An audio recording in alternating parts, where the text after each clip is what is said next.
gian sẽ chậm đợi chờ điều gì, và cho đến khi ta nhận ra tình yêu giống một trò đùa dại khờ, hay anh quá ngây thơ khi tìm vào em. Cánh hoa phai tàn kịp tiếng cơn mưa đang rơi, lòng bỗng như trời vơi, càng nhớ em không rời. Đã hơn 2 giờ nhắm mắt nhưng không mơ, đầu vẫn đang ngu ngơ chìm đắm trong ước mơ.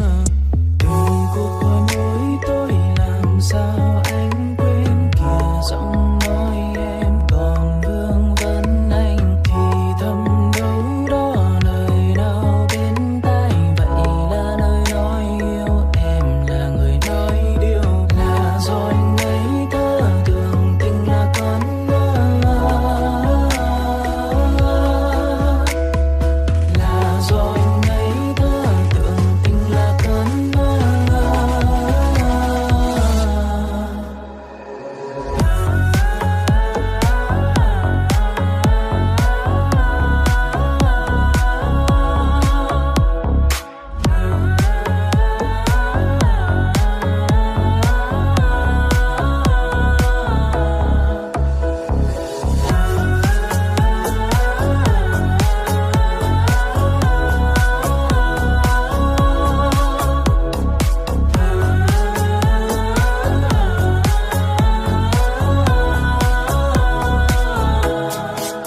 Thời gian sẽ chậm đợi chờ điều gì, và cho đến khi ta nhận ra tình yêu giống một trò đùa dại